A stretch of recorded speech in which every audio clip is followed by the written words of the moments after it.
Hey there, my name is Parul and I'm the host of Exponential Customer Success Every Day. I am here to talk to folks that are impacted by or impacting the markets that we're in today to learn, to grow, and to also share that knowledge with others. So, whether you're a founder, a customer success professional, or just someone that's interested in what's going on in the market today, I hope you'll tune in.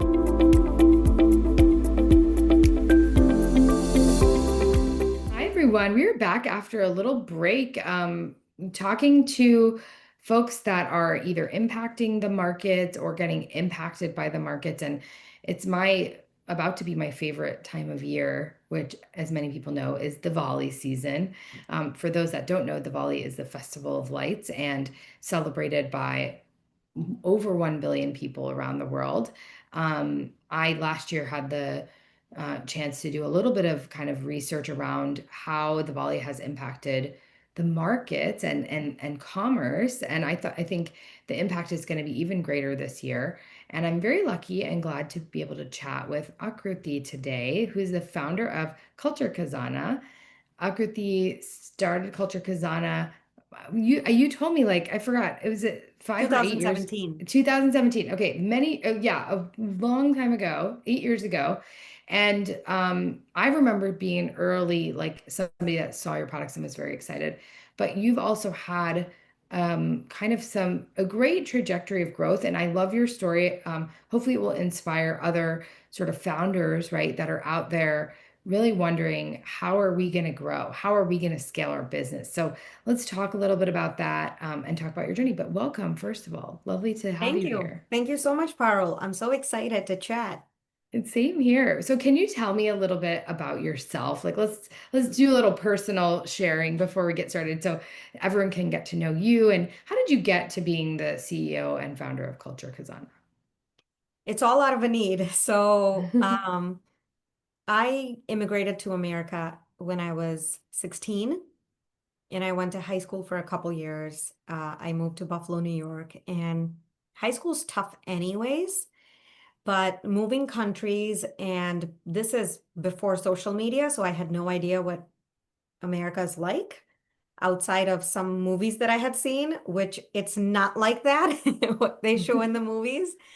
And it was very hard. It was very tough integrating. It was very tough from the standpoint of also sometimes being singled out, made fun of.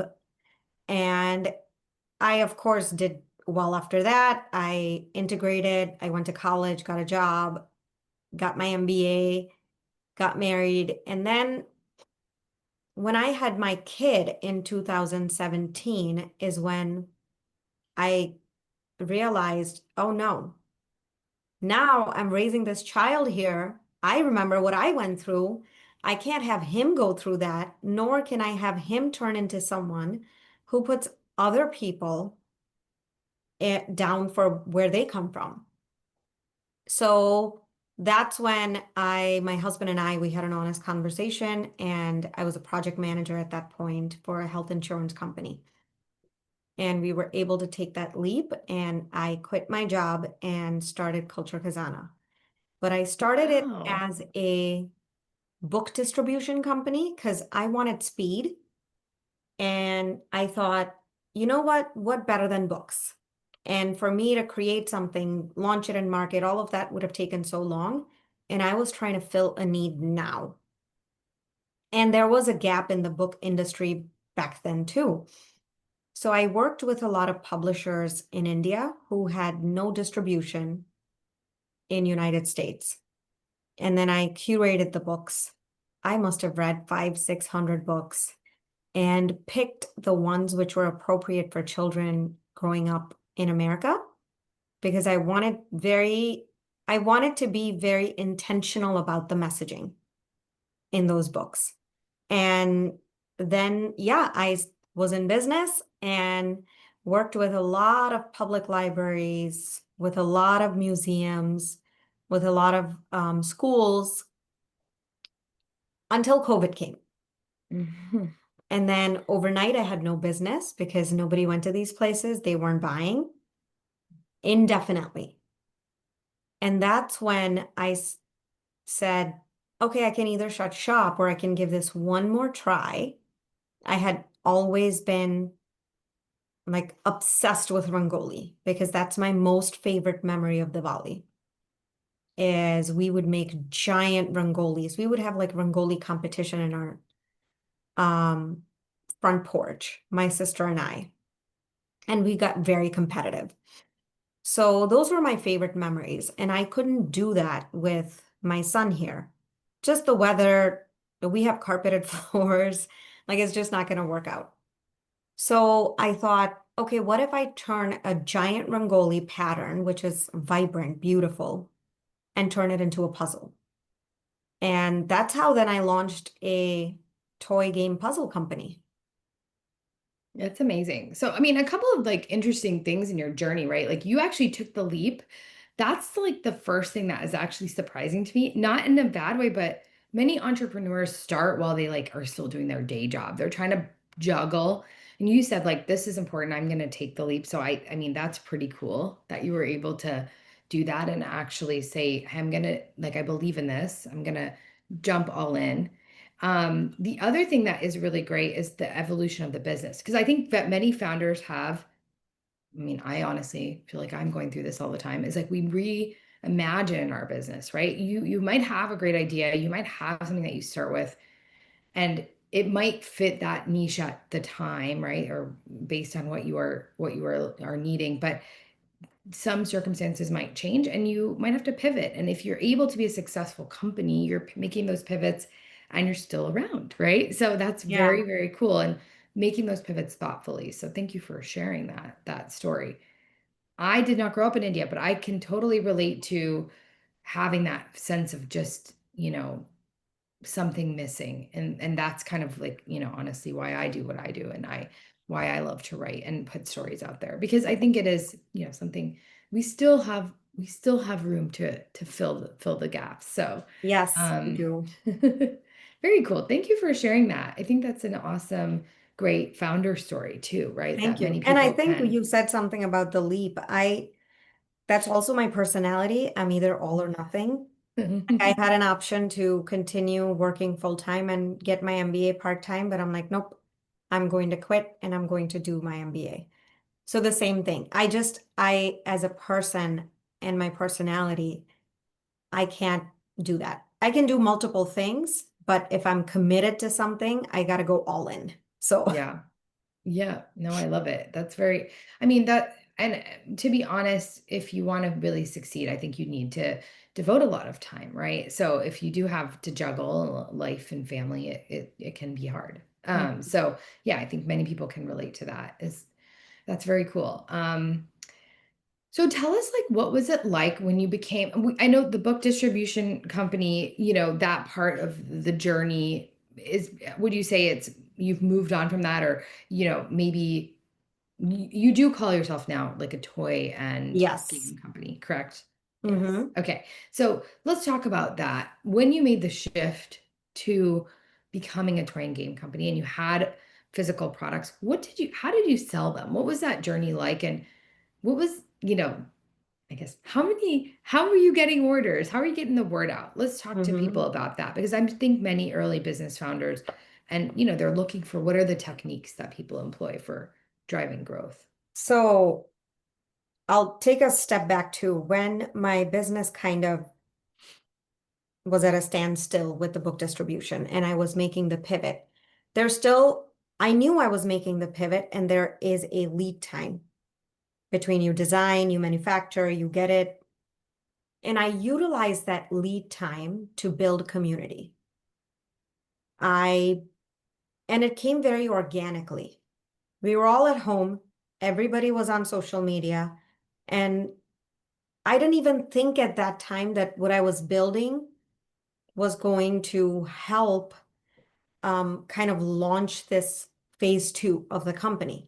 But I am a classically trained dancer. I love telling stories. I used to do that for my son. And what I did is I kind of turned it into story auntie. And I started doing those series on YouTube and on Instagram. And that started to create a sense of community. Love So that. when I finally had a product to share, people had already trusted me. There was this trust in this person who kind of knew what she was talking about, who understood the culture, who knew how to talk to the kids in their language to get them to understand culture.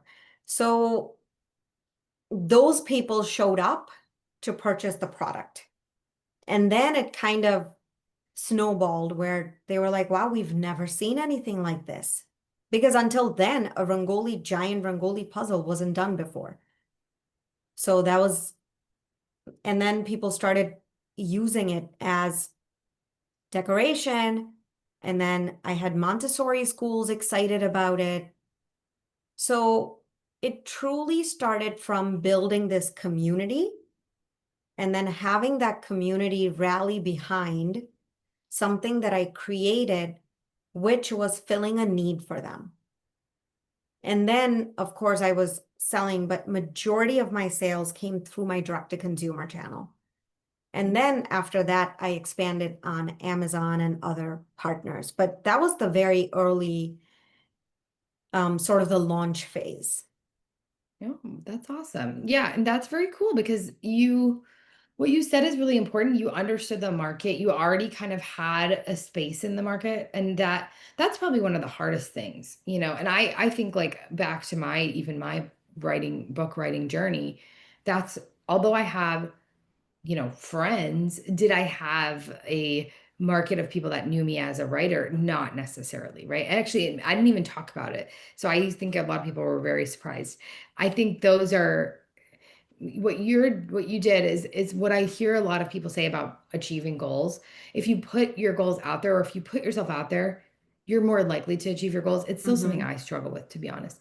But in a weird way, you probably did that. We weren't even trying, right, necessarily with Story Auntie, but you were putting yourself out there into the market, and you were saying, hey, like, come and see me for somebody that likes to talk about culture. And then it's a natural transition when you have something related to that. So that's a very cool thing. And I think a lot of, in our world, in my world, which is, I work in customer experience as like a primary kind of focus area. We often talk about you have to know your customer, right? You Mm-hmm. can't really just guess. And if you're going into a new market, you have to do like survey data and research, or you have to like actually talk to them, And if you throw things out there, you may or may not get traction without having a base understanding of what the market needs and expects. So you kind of did that in a way, right? You took those steps, which Yeah. is great. And I built a relationship. Whoever Hmm. those early 5,000, 6,000 people were, we had a strong relationship where they would send me messages how their kids watch Story Auntie before going to bed. Oh. They're asking when is Story Auntie coming out with a new story. So it's almost like I was part of their homes before the product came out. I And love then that. it was just obvious for them. And then when parents bought it, they said, listen, Story Auntie made this. So the kids could connect. Hmm. Now, of course, things look different, but that was the very initial. And I truly wasn't even thinking strategically that this is what I'm going to do. Because I don't think some of these things you can plan out. You just have to be giving in building a community and creating value for people. Yes, And that that's a value will great sentiment. translate into something if it does. Yeah. And you're speaking my language, because what we talk about is in customer experience is value, right? If there is a clear value that people achieve from your business, then they will come back. And they will Mhm. also grow and expand. And to be honest, that's what you've probably seen too, is a lot of like repeat business, right? People Mhm. that not only buy one time, they buy multiple times. It's interesting. So the world I work in is primarily technology and SaaS, but what we're seeing now is we are applying a lot of the principles from technology and SaaS into D2C, right? And Mhm. B2C, right? Because what happens is there's no more what a business that just wants to sell one thing one time, right?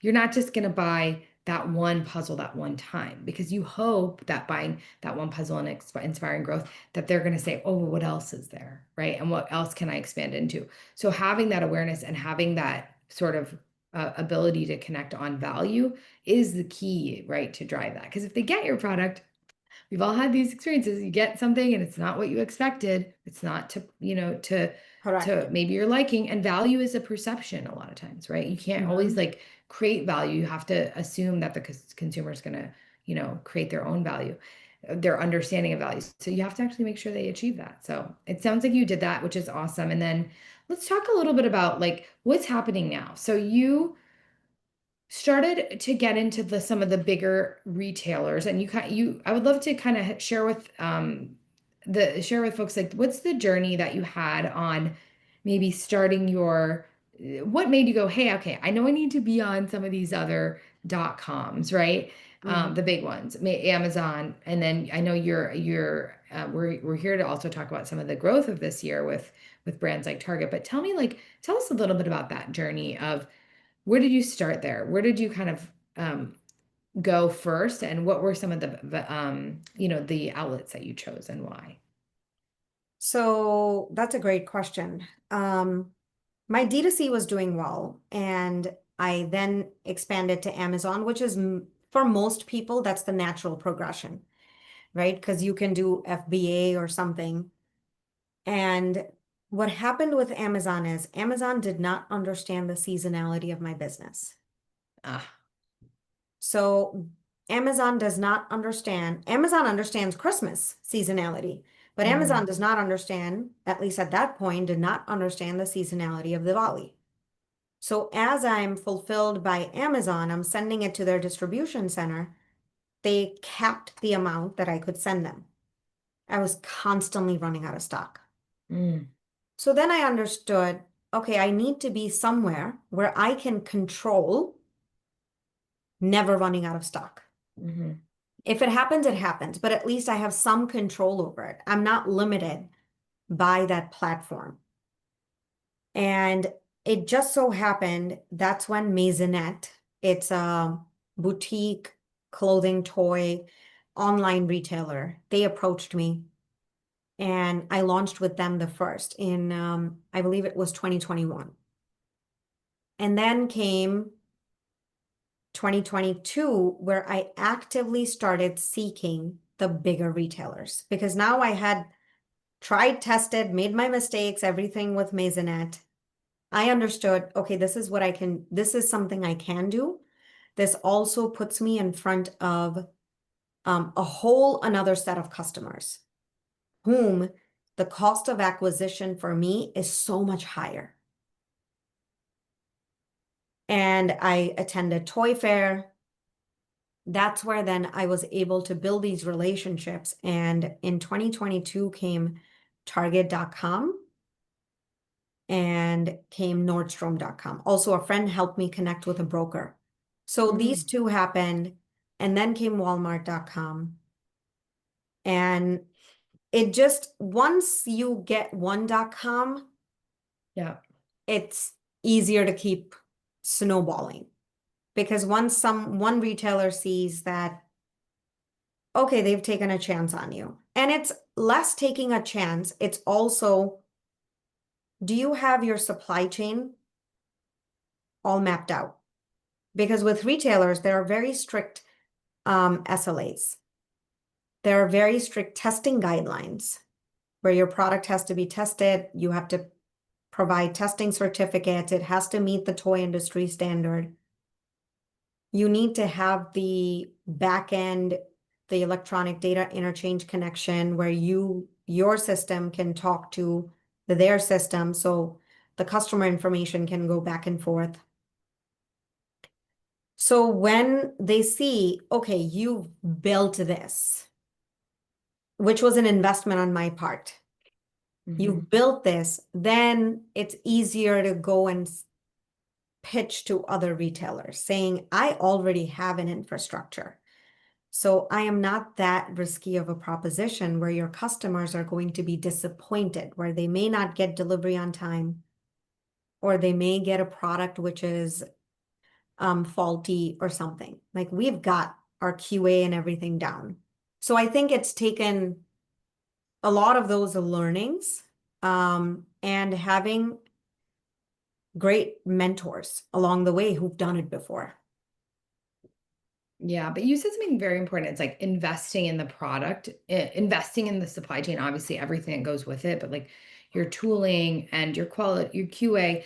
I mean, to be honest, in the world of like startups, a lot of people don't have the ability to do it all the way. And you do see startups fail or suffer, not fail, but suffer when they have product issues, right? If Correct. something gets delivered and the quality is not great. I mean, I'll be honest, I order my own books whenever I publish a book, I order them on Amazon. And I was like really upset because some of my books came all crumpled up recently. And I was like, what is this? I was like, this is making me look bad, right? It's not making them look bad. So, it's always good to know what's happening in that supply chain that you're putting your name on, right? And that you are going to actually be shipping out. So quality is a really, really important thing. And even when we think about customer experience, how quickly it can be eroded if there is poor quality, right? Correct. You don't want to be the brand that people are talking about in a negative way because something went wrong, right? You want Yes. to be the brand that people believe in or say, hey, this arrived and it was perfect, right?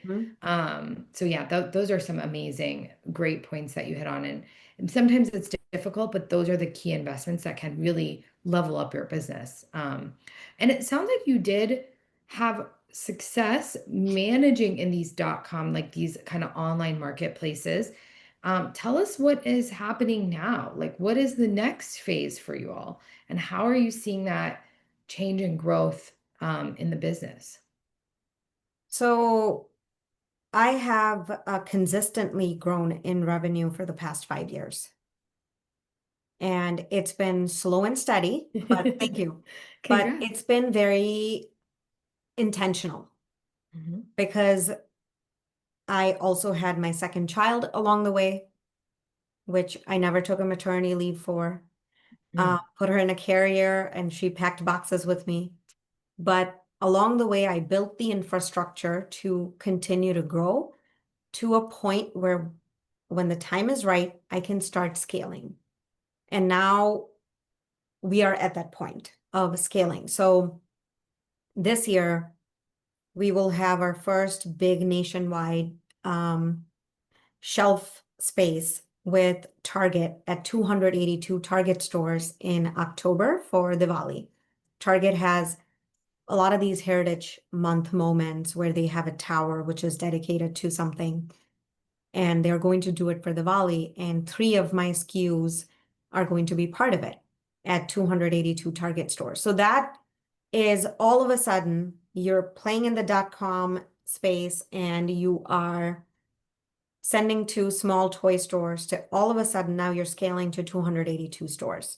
Now, mind you, the quantity isn't that high because this is also a test, but that's a scale from one point to another. And I'm very intentional about this scale in making sure that I not only succeed, but I learn from it that, okay, what are the customers that are buying there? I am trying to meet my customers because I really truly believe that primarily the moms who shop my products, there is an intersection of where they shop and the customers that walk into Target. There's a good intersection of that. It also opens you up to new customers to invite them into the brand.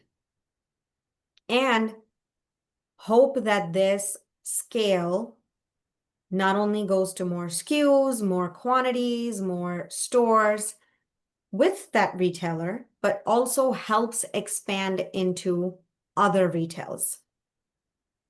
And so, yes, this truly is the first step towards scale. It's been extremely hard.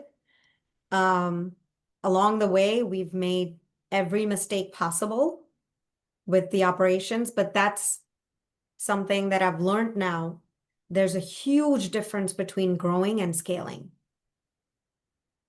And the team and efficiencies you need for growth are very different than the team and efficiencies you need for scale. So once I'm done with this season, I will be putting in a lot of time and energy into building those efficiencies for future scale. I love to hear that. I mean, I think that is an amazing thing that every business owner can learn from, right? No matter what your business is, that you take time to take stock of what is working and what isn't. And you literally have a physical product that you have to ship. So you're even, I think, even more tightly tied to that delivery. Yeah. It's a literal delivery. Um, You said something really interesting about like meeting customers where they shop. When I chatted with you, and you kind of said the same today. Uh, I think, what kind of work have you done? I think I would love to understand on your understanding your customer, your personas, your segmentation. This is a lot of my work that I do, is like early work with early companies, is helping them to just, figure out who is my ideal buyer, or ICP as we call it, right? Ideal customer profile. So tell us a little bit about the effort that you have to put in, or you have put in. And does it change, right? Does it change Yeah. like season to season? I'm curious. I love talking about this. So we can be two geeks talking about this. So a couple years or 2.5 years ago, I started diving deep into, I was part of this program, which kind of forced me to, and thank God for that, to really dive into my customer personas and my ICP. Until that point, I thought, and I have a name for her, Nisha. Nisha is my ideal customer, and she's my only one persona who has some or the other South Asian roots, wishes to pass it on to her child or children, and certain income bracket, has every intention to do this, but doesn't have the time, and is looking for something that fits her current lifestyle. So that's where we come in. Yeah. Check, check, check, check, That's check. me. I'm Nisha. And I interviewed a lot of people, and I Yes. came up with this high level profile. I can picture Nisha. Like, I know I could sit and draw. No one will understand that drawing, but I can. Then I started looking into, wait a minute. Target.com has brought in a whole another persona into the company. Her name is Brenda. Brenda is either neighbors with Nisha, or Brenda's kid goes to school with Nisha, or Brenda just loves dining out at Indian restaurants, but she loves trying on different cultures and passing it to her child as well. So for Brenda, I had never catered to Brenda. So I called Brenda my halo effect, where Nisha was referring me to Brenda. And that's how Brenda learned about us and started to put her faith in us. And that happened because of Target.com, Nordstrom.com, because I started looking at the customer data. Like, wow, 1/3 of my customers on these websites have now turned into non-South Asians. That says a lot. There's a market for it. Yeah, that says a lot. And so it just helped me understand that my market is not capped at what I thought it was capped at. It's much bigger than that. And I do have to double down on Nisha, because Nisha is telling the Brenda for now. Rather than, I had a choice, right? Do I talk to Nisha and Brenda, or do I just keep talking to Nisha and trust that Nisha is going to keep referring us? And that's what I have done. I have doubled down on very clear messaging of, I am an expert at this. This is what our company can fill the need for. And I do see, even now on my direct-to-consumer website, I was just telling my husband yesterday, I'm like, I am seeing these names, and a lot of these names, they're not South Asians, but they're shipping to South Asians, meaning they're buying them as gifts.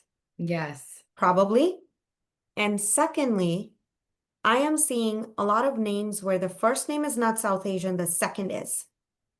So they might be multiracial families. Mm-hmm. And this is the first time that I'm seeing them come to my website. So I just have to keep my messaging very strong and very to the point, talking about the value that we bring. I love that. You're making me feel like a little bit, and it's so interesting because I had the same experience, obviously not as far along in your journey with my children's books, Mhm. but I noticed when I went to a book fair, different personas coming that were buying my books, right? It was the kind of the Nisha, the Brenda, and then it was like Brenda's family. It Mhm. was like people that Brenda had talked to that said, "Oh, I got invited to a Diwali party. I'm gonna buy this as a gift." And I was like, "Whoa, this is like a new kind of category, which I loved. It was very cool to see. And Yeah. I love that you did this work. And I think for all the founders that are listening, it's like take the time, do the persona work. I Yeah. always tell them it might change. It Your might change. persona on day one for your book distribution may have been Nisha, but it might have been a different version of her Mhm. or, a different type of consumer. So I say, oh, it might change, and it's okay. You can change your ICP. Hopefully not drastically because your whole business, might have to change with that. But the hopefully you take stock of your growth and that persona, and then you can build journeys around it, right? You have new Yes. customers, new journeys, new kind of insights to glean. It really is an enriching experience. And you know what? Something that I didn't share is I also started very intentionally observing children with our products Okay, yeah, that makes sense. because I mean, Nisha and Brenda are buying it, but who are they buying it for? If they don't enjoy it, the kids, I won't have a repeat customer. Yes, yes, yes, yes. Um, and kids are very honest. Very. So I started intentionally going to certain events a year where I may not make money on tabling or something, but that is I call it my paid customer research. I love I it. go there, I will, like the museums. I think before this chat, I was telling you I will be at the Strong Museum, I will be somewhere else, and I will be at the Smithsonian Museum. But I was also at Brooklyn Children's Museum earlier in the year. And when I have a table and I see the way children come from all different backgrounds, they interact with the product, it helps me understand A, their love language, which is play. B, it does not matter about the culture you're representing in there. Kids are going to learn it, but all they want to do is have fun. And if Yeah. what you've created is fun for them, they will end up learning what you've set out to. But if it's not fun, you've lost them. Yeah. No, I love it. There's another persona, right? That's the Mhm. that's the user, the actual That's the person that's going user. to use the product. I love it. Actually, I will say though, I feel like adults are personas for your products too, because I know one day we all sat and did one of your hardest puzzles. It was like this one puzzle you released that was really hard. It is We hard. sat I and know did which it one. all day. You know which one I'm It's talking got about. I can't. peacock outline. Yeah, it's Yes, yes. beautiful. It took us all day while we watched a Hindi movie at home with with the Hmm. grandparents. It was actually a family activity. It was very fun. But I think we were more intense doing it than the kids were Hmm. because we were like, we have to solve this. So if Yes. you see that puzzle, it's a great adult one too. It really worked our mind. Okay, we're about to be here finished on time. So let's end with something kind of maybe a little bit in the spirit of Diwali, right? So Hmm. something to really share about overcoming, right, obstacles and light over dark, right? Like, what were some of your challenges, if you could share? Because I always love to hear, we love to hear the positive stories, but tell us some of the challenges and how have you worked to overcome those challenges and how has that almost made your business stronger? Would love to hear if you have a story about that. Sure. So one of my most favorite quotes, and I always joke that if I ever wrote a book, the title would be No Means Not Yet. Oh, I love that. The number of times I've heard no, and there may have been times where I've gone and cried, but then what I tell myself is that just means not yet. And it's happened in so many aspects, even with it's this launch at Target shelves. It's 3 years in the making. So imagine the number of years that I kept pitching and the response was no. And that goes for other retailers. That goes for a lot of the opportunities. Even as simple as sometimes an opportunity to just present. And I guess if I had to give you a very challenging time, it was these past 10 days when we were trying to get our products on the truck to go to Target has its own logistics. Mm-hmm. And we've hit every roadblock that someone can imagine. Oh, wow. I came home one day. We had to turn the truck away because the truck didn't have enough space. Oh, Now no. imagine you've worked so hard 3 years and the truck shows up and you're like, we can't. I came home. I was just so dejected. My son goes to me. He calls me Meme. Meme, you look like you're going to cry. And I'll never Oh. forget this conversation. I said, I might. He goes, Meme, don't you just feel like giving up? I said, that's the funny thing. That's not even an option in my head. I Oh. don't ever feel like giving up because what I'm doing is so important. I might cry today in front of you. Tomorrow, I'm going to wake up and I'm going to start to work again and see how I can make it happen. So I Oh. think it's that belief where no means not yet and quitting is not an option. That doesn't say that I haven't had failed products. That is, again, business sense, where then you're like, okay, I'm not going to put marketing money behind this because it just doesn't have product market fit. I love that. But Words that I love use every day. yeah, like you need to pivot from that. Pivot is Yeah. is very different than completely quitting. Yeah. So yeah, I guess those are some of the things that I truly believe in. And in the spirit of Diwali, I do think that goodness overcomes evil. And if you do something with a lot of pure intention, no matter how hard the journey is, and you have the resources, the willpower, and the persistence to stay the course, it's going to pay off. I love that.